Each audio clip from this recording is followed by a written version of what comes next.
Student carried out an experiment, ठीक है, to determine the Young's modulus of a, मैंने बता दिया कांस्टेंटेन है, ठीक है। The student had a constantan wire with a cross sectional area A of 3.97 exponent negative 7 metre square, unstretched length जिसको आप एल भी कह सकते हैं, एल नॉट भी कह सकते हैं, वटएवर जो आपको कहना है कहिए भाई, ठीक है। ये एल है या एल नॉट कह लीजिए, ठीक है।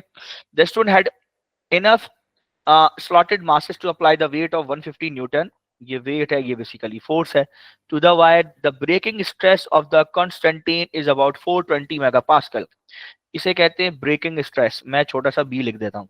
Deduce whether the wire could support the wait of 150 Newton, यार सिंपल सी चीज है, कोशिश करते हैं, ठीक है। स्ट्रेस निकालने की कोशिश करते हैं। स्ट्रेस कैसे निकालेंगे, कोई मुझे बताएगा? यंग्स मॉडुलस बराबर होता है स्ट्रेस अपॉन स्ट्रेन के, ऐसे ही है क्या? यंग्स मॉडुलस है हमारे पास जी। सबसे पहले चलो स्ट्रेस निकालने, सबसे पहले स्ट्रेस निकालने की कोशिश करते हैं, फिर यंग्स मॉडुलस एंड में निकालते हैं। स्ट्रेस निकालते हैं पहले। देखो भाई स्ट्रेस किसके बराबर है? Force per unit area, clear है। तो फोर्स कितनी है? वो है 150। उसके बाद एरिया कितना है? वो है 3.97 इंटू 10⁻⁻7। जी बताओ क्या आंसर आएगा, कौन बताएगा? हु इज गोना टेल मी?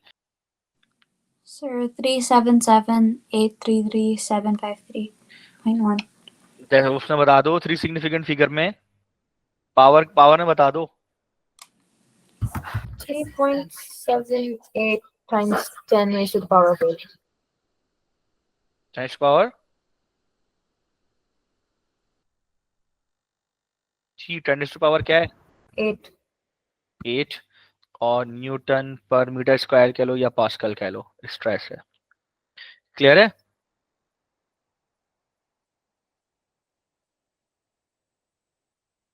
ये क्लियर, क्लियर है ये बात? अब आपका सुनो, यंग्स मॉडुलस तो नहीं है ना, अब आपका जो स्ट्रेस आया वो है 3.78, और जो ब्रेकिंग, अच्छा इसको उसमें मेगा में ले जाओ, सो मेगा में क्या हो जाएगा? 378 मेगा पास्कल हो जाएगा। अगर किसी के समझ में नहीं आया तो पूछ ले, मैंने कैसे कन्वर्ट किया मैं बता देता हूँ, ठीक है। इधर देख लो, 3.78 इंटू 10⁻6, ठीक है, 10⁻2 प्लस 6 कर लिया, 8 को ब्रेक कर दिया, पास्कल। 3.78 इंटू 10⁻2 इंटू 10⁻6 पास्कल, तो ये 378 हो गया और ये मेगा बन गया। क्लियर है? So that would be 378 mega pascal. Clear है? आ रही बात समझ? तो अब ये आपका निकाला हुआ स्ट्रेस इतना है, और जो ब्रेकिंग है वो 420 है, तो जाहिर है, ठीक है, एक्चुअल स्ट्रेस, एक्चुअल स्ट्रेस और ये ब्रेकिंग स्ट्रेस का कंपेयर कर लो। एक्चुअल स्ट्रेस कितना है? 378, ठीक है, और ब्रेकिंग कितना है? 420, तो जाहिर है वो उससे कम है, तो इसका मतलब है material, material with withstand, it can support. देखो yes, it can support, support a weight, weight of 150 newton. Clear है? आ रही बात समझ? Yes, sir. अब आप देखो क्या कह रहे हैं। The student added a slotted masses with the wire and determined the corresponding extension. The student plotted the graph of force against extension, ठीक है। और यहाँ पे show that, question number 1, show that the stiffness of the wire, stiffness कहते हैं spring constant को, पहले भी बताया था, इज अबाउट इतना। अब कैसे शो करेंगे भाई? यहाँ से उठाइए स्केल, ये लाइन यहाँ से ड्रॉ कीजिए भाई, और इसको देख लीजिए ये स्ट्रेट कहाँ तक जा रहा है ये। भाई इतना लंबा मैं सोचता नहीं, मैं तो कोई भी 2 पॉइंट करीब के ले लेता हूँ, खैर, लेकिन ये भी ठीक है, स्ट्रेट जहां तक जा रहा है उस वायर को, उस लाइन को आप देख लीजिए, ये देखिए, इस हिसाब से अगर आप देखेंगे तो आपको समझ में तो आ ही जाएगा। अच्छा मैं जरा इसको बड़ा कर देता हूँ, ठीक है भाई। अब आप देखें तो मेरे ख्याल में ये पॉइंट है, ये पॉइंट है जिस पॉइंट से ये सेपरेट हुआ है, मुझे ऐसा लगता है, ठीक है। सो ये देख लीजिए, ये आपका 5 हो जाएगा, और यहाँ पे देखें, क्योंकि अगर आप इसको लेके चलें यहाँ पे, ठीक है, ऐसे ही है, और यहाँ पे लाएं इसको, क्लियर है, समझ आई सबके? तो ये आप कर लें, फोर्स अपॉन एक्सटेंशन जो है वो आपको स्प्रिंग कांस्टेंट दे देगा, सो ग्रेडियंट निकाल लीजिए, तो राइज अपॉन रन कर लीजिए, तो ये राइज अपॉन में फोर्स अपॉन एक्सटेंशन है, तो राइज में कितना है, ये 60 है और ये यकीनन 70, तो 62 64 मेरे ख्याल है देगा, 6 8 70, ये 70 होगा, 64 डिवाइडेड बाय एक्सटेंशन कितना है 5 एक्सपोनेंट -3, तो करिए बताइए क्या आंसर बन रहा है। Okay, 12800, 12,800. 12,800, are you sure? ठीक है, 12,800 न्यूटन पर मीटर, ठीक है, तो ये आपका हो गया स्प्रिंग कांस्टेंट। अगर मैं इसको राउंड ऑफ कर लूं सिग्निफिकेंट फिगर में तो 13,000 न्यूटन पर मीटर हो जाएगा। ठीक है, बात समझ में आई? क्लियर है? तो स्प्रिंग कांस्टेंट हमने ये निकाला, तो ये आ ही गया 1.3 इंटू 10 की पावर 4, यही तो प्रूफ करना था। The relationship between stiffness K of the wire and Young's modulus E is given by this, ठीक है, where x is unstretched length of the wire, इसको L कह दो, A is the cross sectional area, determine the value of young modulus of the constant using data, students data। तो भाई young modulus का तो मैंने डायरेक्ट फॉर्मूला ही बताया था, FL/EA, ऐसे भी कर सकते हो भाई। और जाहिर सी बात है एक्सटेंशन तो आपके पास है, नहीं तो आपने, अगर आपको याद हो तो आपने फोर्स अपॉन एक्सटेंशन निकाल ही चुके हो, ये स्प्रिंग कांस्टेंट है, ठीक है, तो यहाँ पे स्प्रिंग कांस्टेंट लिख दो और यहाँ पे L अपॉन एरिया लिख दो। स्प्रिंग कांस्टेंट की वैल्यू कितनी लिखेंगे भाई, 1.3 इंटू 10 की power 4 multiply by unstretched length कितनी थी, कोई मुझे बताया देख के, अनस्ट्रेच्ड लेंथ कितनी है 4 मीटर, 4.00 है बेसिकली। एरिया कितना है, एरिया है 3.97 एक्सपोनेंट -7, 3.97 एक्सपोनेंट -7। क्लियर है, आंसर बताओ कितना जी? 1.3 multiplied by 10 raised to the power 11. 11 pascal. Clear है, तो ये यंग्स मॉडुलस आ गया, सेट हो गया। नहीं किया था, जनवरी 23 क्वेश्चन नंबर 15, ये जो है ना ये हमने किया था, लेकिन इसका ये पार्ट भी, ये स्टिफनेस नहीं किया था, स्टिफनेस करना है, ये वाला पार्ट करना है। तो टेंशन आपकी निकल गई वायर के अंदर कितनी है, 300 न्यूटन, यही निकालोगी ना टेंशन जो वायर में होगी, ठीक है, ये है जनवरी 23 यूनिट 1 क्वेश्चन नंबर 15 का पार्ट 15 पार्ट बी सब पार्ट 2, हमने 2 नहीं किया। सो अब आपको स्टिफनेस निकालनी है, स्टिफनेस का मतलब वही स्प्रिंग कांस्टेंट है, ठीक है, तो ये F अपॉन क्या हो जाएगा, एक्सटेंशन हो जाएगी, तो F क्या, वही टेंशन है, टेंशन अपॉन एक्सटेंशन हो जाएगी, तो टेंशन कितनी है 300 divided by 4.6 into 10 raised to power -2, ठीक है, मीटर ऊपर न्यूटन। जरा बताओ आंसर क्या है, यार है 6521.74, अब इसे राउंड ऑफ करना है 2 सिग्निफिकेंट फिगर में, तो 6500 न्यूटन पर मीटर हो जाएगा स्प्रिंग कांस्टेंट की वैल्यू। क्लियर है, 2 सिग्निफिकेंट फिगर। जी जनाब, कोई problem?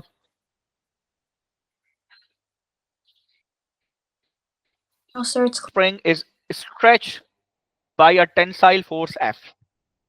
The elastic energy stored in the spring is E. ठीक है, इस पे जो इलास्टिक एनर्जी स्टोर हो रही है दैट इज E.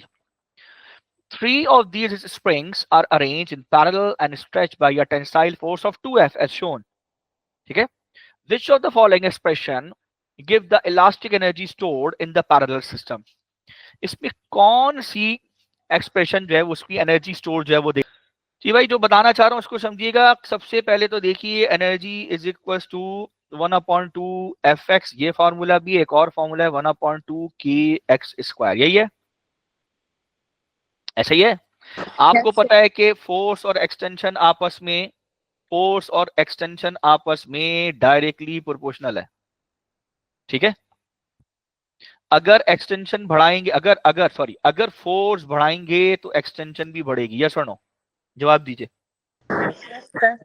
ठीक है, अब फर्ज कीजिए सबसे पहले मैंने क्या किया, सबसे पहले मैंने क्या किया, मैं यहाँ से ये सब हटा देता हूँ और यहाँ पे एक वो लगा देता हूँ स्टिकर, ठीक है। सबसे पहले मैंने क्या किया, एक स्प्रिंग लिया, बारी बारी चलते हैं। जब एक स्प्रिंग लिया, उस पर फोर्स लगाई F, उस पर एक्सटेंशन हुई X, हुई या नहीं हुई, ठीक है। अब उसी एक स्प्रिंग पर, गौर से सुनिएगा, अब उसी एक स्प्रिंग के साथ मैंने ये किया कि उस एक स्प्रिंग पर फोर्स कर दी 2F, डबल कर दी फोर्स। तो बताइए एक्सटेंशन कितनी होगी उसकी? 2x। हाँ, अगर मैंने फोर्स यहाँ पे 2x कर दी तो एक्सटेंशन भी मेरी कितनी हो जाएगी बताइए? एक्सटेंशन भी कितनी हो जाएगी बताइए? डबल हो जाएगी। बेटा जवाब दीजिए मुझे, यस और नो। यस। क्लियर है? समझ आ गई बात? अब आप जरा इक्वेशन को देखो, अभी मैंने सिर्फ एक स्प्रिंग की बात कर रहा हूं, 3 स्प्रिंग की बात नहीं कर रहा। अभी सिर्फ एक स्प्रिंग की फोर्स डबल की है, 3 स्प्रिंग नहीं लगाई। सबसे पहला काम फोर्स डबल की है पहली स्प्रिंग की, तो उससे एनर्जी पे कितना फर्क पड़ेगा भाई? जब फोर्स डबल की है तो इधर देखो, F की जगह आ जाएगा 2F और एक्सटेंशन की जगह आ जाएगा 2X। यस और नो? बोलिए हाँ या ना। यस। तो बाहर 4, 2 2 जा 4, ये 2 बाहर आएगा तो ये 4 हो जाएगा और अंदर क्या बचेगा?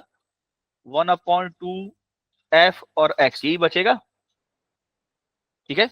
इसका नाम न्यू कर दो, इसका नाम न्यू कर दो, तो न्यू एनर्जी जो है वो कितनी हो जाएगी? न्यू एनर्जी वो हो जाएगी 4 टाइम्स हो जाएगी ये पुरानी एनर्जी की। पुरानी एनर्जी ये, ठीक है, तो पुरानी एनर्जी जो है वो E है, उसके 4 गुना हो जाएगी। समझ आई बात या नहीं आई आपको?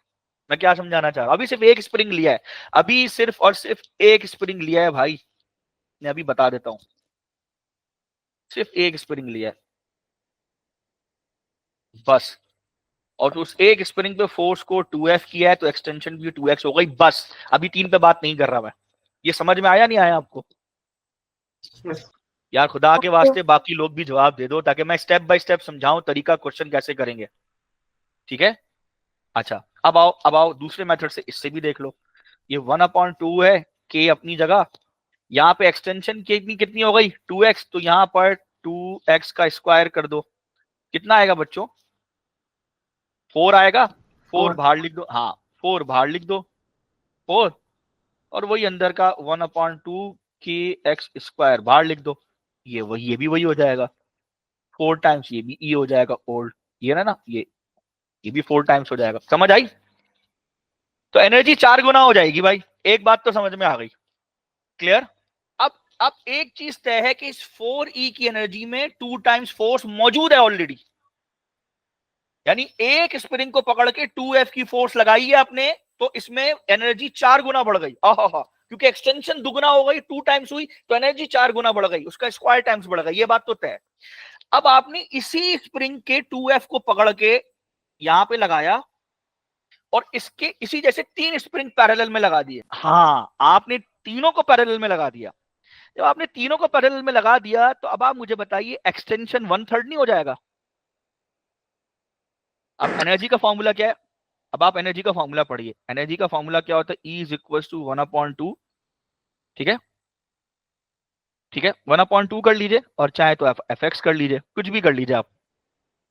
अब आप मुझे बताइए, ठीक है, अब नई एनर्जी जो थी आपकी कितनी थी? 4E थी, 4E थी, यही है ना? नई एनर्जी 4E थी। अब आप बताइए एक्सटेंशन कितनी हो गई आपकी? एक्सटेंशन आपकी डिवाइडेड बाई 3 हो गई ना, ये डिवाइड बाई 3 यानी एक्सटेंशन कम हो जाएगी। अब आपने उसी एक स्प्रिंग को जिसमें 2 टाइम्स फोर्स लगी थी, 2 टाइम्स फोर्स लगी हुई थी, उसको जब पैरेलल में कनेक्ट किया तो उसकी एक्सटेंशन जो भी थी वो डिवाइड बाई क्या हो जाएगी? एक्सटेंशन 3 से डिवाइड हो जाएगी। होगी कि नहीं होगी बेटे? होगी सर। तो बट डिवाइड बाई 3 हो गई, तो जब आपने यहाँ डिवाइड बाई 3 किया तो यहाँ पर भी डिवाइड बाई 3 करना पड़ेगा बैलेंस करने के लिए। तो रिजल्ट आपका क्या आ रहा है? जो न्यू एनर्जी होगी वो 4E डिवाइड बाई क्या हो जाएगी? 3। सी करेक्ट आंसर हो जाएगा आपका। समझ आया? Sir, is the extension 1/3 because there are 3 springs? हाँ ना, यही तो बोल रहा हूँ, एक्सटेंशन 1/3 हो जाएगी। जितनी भी एक्सटेंशन थी मुझे इससे लेना देने नहीं है, भले एक्सटेंशन 2 थी, कुछ भी थी, एक्सटेंशन जो भी है वो डिवाइड बाई 3 हो जाएगी। तो जब राइट साइड पे आप डिवाइड बाई 3 लिखोगे तो लेफ्ट साइड पे भी तो डिवाइड बाई 3 लिखना पड़ेगा। मैं तो डिनोमिनेटर देख रहा हूँ, I don't care about numerator, I do care only about denominator. So sir, whenever we're on a parallel, the extension will be divided by the amount of springs? हाँ ना, And- amount of बिल्कुल ऐसी होगा, बिल्कुल ऐसी होगा। ये तो मैं पहले दिन से बता रहा हूँ, ऐसे ही है। एक्सटेंशन कम होने का मतलब एनर्जी डिवाइड बाय, अब वो यही है 4 E/3 हो गया, खत्म। ऐसे करोगे आप। सही लिखा हुआ है यहाँ पर, जून 23 यूनिट 1 क्वेश्चन नंबर 10। ठीक है। Two identical springs are arranged in a series. A force of 45 Newton is applied to the spring as shown. ये 45 न्यूटन की फोर्स यहां लग रही है, तो ये इसको आप रिजल्टेंट फोर्स भी कह सकते हो। और यही फोर्स, ये स्प्रिंग 1 है, तो इधर भी फोर्स 1 होगी F1, इधर फोर्स होगी F2। और चूंकि रास्ता एक ही है इस फोर्स के पास होने का, तो यही 45 न्यूटन इस स्प्रिंग में भी होगी, यही 45 न्यूटन इस वाले स्प्रिंग में भी होगी। तो मैं कह सकता हूं F1 is equal to F2 is equal to जो रिजल्टेंट फोर्स है, ठीक है, या कंबाइंड फोर्स है, वो कितनी है 45.0 newton. Clear. The springs extend a total distance of 15 millimetre. Total extension दी हुई है, हमें पता है सीरीज में जो टोटल एक्सटेंशन होती है x, वो सम ऑफ द इंडिविजुअल एक्सटेंशन होती है, और ये कितनी दी हुई है 15 millimetre. Which of the following expression give the stiffness of each spring in Newton पर मिलीमीटर। अच्छा, वो कह रहा है दो आइडेंटिकल स्प्रिंग है, एक जैसे स्प्रिंग है। अगर दो आइडेंटिकल स्प्रिंग है और टोटल एक्सटेंशन 15 मिलीमीटर की है, तो क्या मैं ये कह सकता हूं कि एक स्प्रिंग, क्योंकि आइडेंटिकल है, एक ही जैसे हैं, तो हर स्प्रिंग में जो एक्सटेंशन हुई होगी x2 वो 7.5 मिलीमीटर हुई होगी। यस और नो। Yes.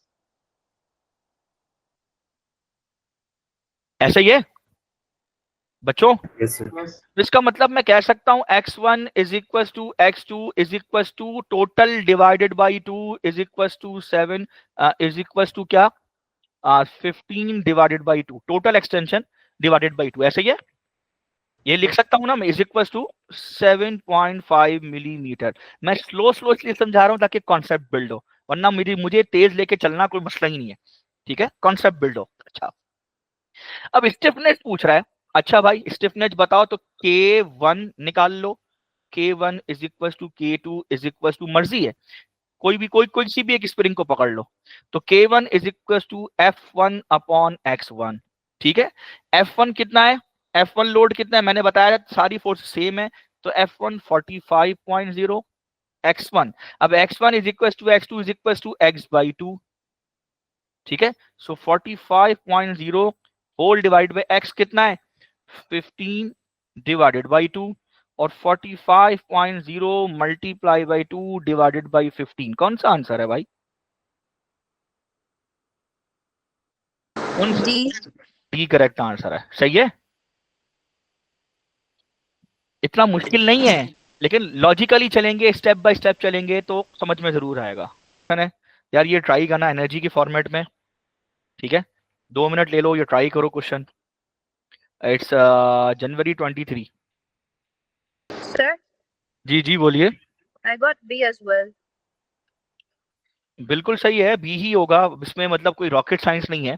वो कह रहा है कि स्प्रिंग इनिशियली इस पोजीशन के ऊपर है, और जब स्प्रिंग यहां से ऊपर की तरफ जाएगा तो जितना वर्क डन करेगा स्प्रिंग, ठीक है, उतनी एनर्जी ट्रांसफॉर्म होगी। तो जब वर्क डन होता है तो जाहिर है, मैंने पढ़ाया था वर्क डन के चैप्टर में, वर्क डन जो है इज द सम ऑफ क्या kinetic energy in the change in kinetic energy plus change in gravitational potential energy. ये मैंने आप लोगों को बताया था उस वक्त। तो उस हिसाब से देखिए, वर्क डन के फॉर्मूले में क्या है, हाफ ऑफ एफ एक्स, ये वर्क डन ही देता है आपको। ठीक है, जिसे आप स्ट्रेन एनर्जी भी कहते हैं, और वो हाफ एम वी स्क्वायर है kinetic energy plus M G delta X है जो ग्रेविटेशनल पोटेंशियल एनर्जी। तो फैक्ट है ये, इसमें कोई रॉकेट साइंस नहीं है, बी ही करेक्ट आंसर है। सही है बच्चों, आ रही बात समझ? It's a question number 7 May 2022. Two arrangements P and Q of the identical springs are subjected to the same tensile force F. ठीक है, when one spring is subjected to the tensile force F, ठीक है, कह रहा है कि जब एक spring is subjected to the tensile force F, the elastic strain energy of the spring is E. ठीक है, ठीक है, वो कह रहा है कि इलास्टिक जो स्ट्रेन एनर्जी है वो थी E। जब एक स्प्रिंग, ठीक है, उसको खींचा जा रहा है तो इलास्टिक जो एनर्जी है वो थी आपकी E। आ रही बात में, समझ में आ रही बात? अच्छा, एक और तरीके से हम इसको चल सकते हैं कि हमें स्प्रिंग कांस्टेंट को तो पता ही नहीं है, तो हम एफ एक्स वाले तरीके से भी चल सकते हैं। ठीक है, we can also proceed through FX method, ठीक है, उससे भी चल सकते हैं, वो कंपैरेटिवली थोड़ा आसान है क्योंकि फोर्स डिवाइड नहीं होती, उससे भी हम चल सकते हैं। एनीवेज, सो पहले देखिए कि अगर हमारे पास एक स्प्रिंग है, फॉर एग्जांपल एक स्प्रिंग है, उसको फोर्स खींच रही है, ठीक है, और फोर्स जब खींच रही है उसको, तो फोर्स के खींचने पे उसमें जो एनर्जी है वो ई स्टोर हो रही है। अब जब दो होंगी तो हमारी बात है एक्सटेंशन ट्वाइस हो जाएगी हमारी, हमें पता है ना, तो यहाँ पे टोटल एक्सटेंशन जो होगी हमारी वो ट्वाइस हो जाएगी। यस और नो? इस सीरीज में ट्वाइस हो जाती है, पैरेलल में एक्सटेंशन हमारी कितनी हो जाती है? हाफ हो जाती है। यस और नो? Yes, sir. ठीक है। अच्छा, अब एक बात, दूसरा स्प्रिंग कांस्टेंट के मेथड से चलते हैं, तो इसमें स्प्रिंग कांस्टेंट जो हमारा होगा ना, तो टोटल स्प्रिंग कांस्टेंट होगा वो हो जाएगा हमारा K/2, और इसमें जो हमारा टोटल स्प्रिंग कांस्टेंट होगा वो हो जाएगा 2K। ये बात हमें पता है, पैरेलल के अंदर स्प्रिंग कांस्टेंट ट्वाइस हो जाता है और सीरीज में हाफ हो जाता है, ये हमने निकलवाया है भाई। अब ये दो स्प्रिंग आ गए, अब दो स्प्रिंग है, E is directly proportional to कितने स्प्रिंग्स है? दो, तो एक्सटेंशन हमारी हो जाएगी ट्वाइस, तो 2 का स्क्वायर कर लो और यहाँ पर भी हो जाएगा हमारा 4। अच्छा, अब ये K के डायरेक्टली प्रोपोर्शनल करो तो स्प्रिंग कांस्टेंट आपका कितना हो जाता है सीरीज के अंदर? वो हो जाता है हाफ, तो यहाँ हाफ करो, यहाँ पर भी हाफ करो, तो फैक्टर कितना आएगा? 4 इंटू 1/2 इंटू E करो, तो ये 2E बनता है। तो C और D में से एक आंसर A और B गया। अब आते हैं इस वाले के अंदर, तो इस वाले में तुम आओ, तो इस वाले में जब तुम आओगे तो यहाँ पर extension is directly proportional to, ठीक है, square of the sorry, energy is directly proportional to square of the extension, but extension half है, तो हाफ होने की वजह से नीचे 2, तो ये 4 आ जाएगा यहाँ पे। और दूसरा स्प्रिंग कांस्टेंट से करो, तो यहाँ पर 2K का स्क्वायर करो, तो यहाँ 2K करो, 2K, तो यहाँ पर भी 2 आ जाएगा। तो अब ये एनर्जी का तुम अगर इसमें देखो, तो यहाँ पे डिवाइडेड बाई 4 मल्टीप्लाई बाई 2, तो ये आ जाएगा E/2। सही है, तो इस हिसाब से ये D